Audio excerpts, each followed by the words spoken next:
Hello students, जैसा कि last videos में हमने सीबीएसई के सैम्पल पेपर भी कर लिए, साथ में इनके पैटर्न जो है वो भी देख लिया है।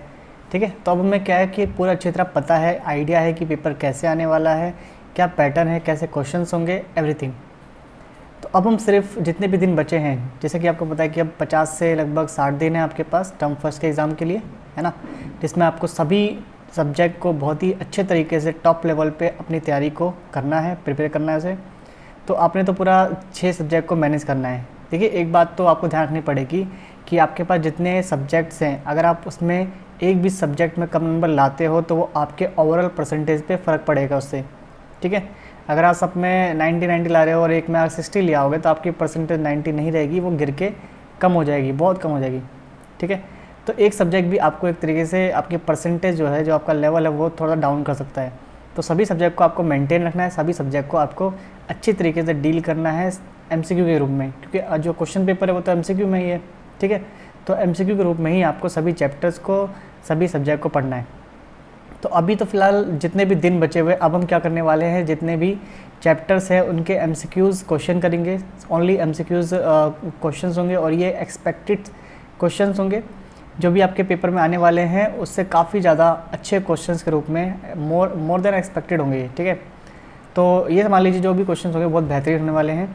और इसी क्वेश्चंस में, इसी सीरीज़ में आपको एक चीज़ ध्यान रखना है कि जब भी मैं ये क्वेश्चंस कराऊँ तो आपको पेन कॉपी लेकर पहले इसको सॉल्व करना है। मतलब वीडियो को आप पॉज कर देना, वीडियो को पॉज करके पहले इस क्वेश्चन को अपने आप सॉल्व करना।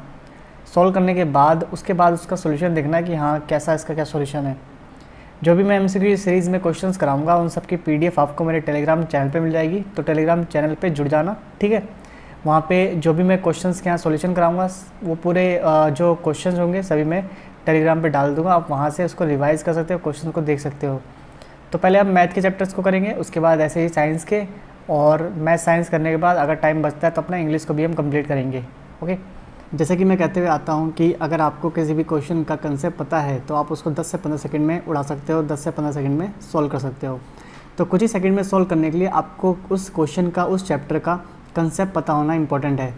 ठीक है, तो जो भी हम क्वेश्चंस करेंगे उसमें सबसे पहले अगर वो क्वेश्चन के कंसेप्ट को जानना इंपॉर्टेंट है तो उसमें पहले मैं आपको उसका कंसेप्ट बताऊँगा, उसके बाद उसका हम शॉर्ट मेथड देखेंगे। ठीक है, तो वीडियो आपको पूरा समझ में आने वाला है, वो जो क्वेश्चंस की सीरीज़ होंगी।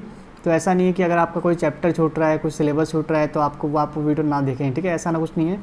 आपको क्या करना है कि आप सिंपली उसको देखना, पहले मैं उसका कंसेप्ट बता दूंगा, अगर वो उसमें कुछ कंसेप्ट लगेगा। ठीक है, कुछ क्वेश्चन होते हैं जो लॉजिकल होते हैं, कुछ क्वेश्चन ऑप्शन से कर देते हैं हम, है ना। तो ऐसे क्वेश्चन में तो कंसेप्ट की ज़रूरत नहीं पड़ती, लेकिन जिसमें कंसेप्ट की ज़रूरत पड़ेगी उसमें पहले मैं आपको कंसेप्ट बताऊँगा, उसके बाद उसका मैं शॉर्ट मेथड, शॉर्ट ट्रिक समझा दूँगा। ठीक है, जिससे आप उस क्वेश्चन को अपना कुछ सेकंड्स में सॉल्व करके अपना टाइम बचा सकते हैं। इसमें आपको एक बात बता दूं कि कोई फिक्स नंबर नहीं रहने वाला है, कोई नंबर गेम नहीं चलने वाला है। जैसे मतलब कि कुछ चैप्टर्स काफ़ी इंपॉर्टेंट होते हैं, कुछ चैप्टर्स में कि एक ही कंसेप्ट बार बार रिपीट हो रहा होता है। तो ये नहीं कि मैं आपको सभी चैप्टर्स में equal number of MCQ questions कराऊंगा, जैसे कि 50 क्वेश्चंस, 50-60 क्वेश्चंस, ऐसे नहीं। जैसा को चैप्टर होगा, अगर वो बड़ा चैप्टर है और ज़्यादा ही इसमें इंपॉर्टेंट एमसीक्यूज़ बन रहे हैं, क्वेश्चन ज़्यादा निकल रहे हैं, तो उसके सारे एमसीक्यू क्वेश्चंस में कराऊंगा। ठीक है, तो अगर मान लीजिए जैसे प्रोबेबिलिटी का चैप्टर है, प्रोबेबिलिटी में आपके कितने निकलेंगे, इंपॉर्टेंट निकलेंगे तो 20-30, तो उसमें सिर्फ 30 एमसीक्यू आ जाएंगे। जैसे मान लीजिए आपके पास ट्राइंगल है, 10th क्लास का ट्राइंगल है ना, उसमें आपके पास क्या है कि आपके पास बहुत सारे इसमें क्वेश्चन निकलेंगे, ट्रिग्नोमेट्री है, बहुत सारे क्वेश्चन निकलने वाले हैं। तो उसमें ज़्यादा ऑब्वियस बात है, उसमें क्या बनेंगे, एमसीक्यू क्वेश्चन ज़्यादा बनेंगे। तो जैसा चैप्टर होगा उस हिसाब से आपके एमसीक्यू क्वेश्चन आएंगे। किसी में इसलिए आपको 30 देखने को मिलेगा, किसी में 50 देखने को मिलेगा, किसी में 70 देखने को मिलेगा। ठीक है, तो डिपेंड करता है कि चैप्टर कैसा है, चैप्टर कितना लेंथी है, चैप्टर में इंपॉर्टेंट कंसेप्ट, इंपॉर्टेंट बातें कितनी हैं। उसी हिसाब से मैं यहाँ पे जो चैप्टर्स के क्वेश्चंस हैं, एमसीक्यूज़ हैं, उनको मैं सेट करूँगा। ठीक है, तो आपको फिक्स नंबर ऑफ कोई नंबर गेम नहीं दिखने वाला है कि यहाँ 50 आए हैं तो 50 ही चलते रहेंगे, 50 ही मिलेंगे, नहीं, ऊपर नीचे हो सकता है, किसी में 30, किसी में 70, किसी में 40, किसी में 80, कुछ भी हो सकता है। ठीक है, पर ये तो है कि जो भी क्वेश्चंस होंगे वो इंपॉर्टेंट होंगे और कोई भी क्वेश्चन को स्किप नहीं किया जाएगा। ओके, चलिए, तो ये था इस वीडियो में, ये है आपके लिए एक इंपॉर्टेंट अनाउंसमेंट, और ये दोनों के लिए होने वाला है, 9, 10 दोनों के लिए। तो 9, 10 दोनों क्लासेस के लिए मैं यहाँ पे मैथ साइंस का पहले एमसीक्यू क्वेश्चंस को कराऊंगा, जितने भी आपके चैप्टर्स टर्म फर्स्ट में आ रहे हैं।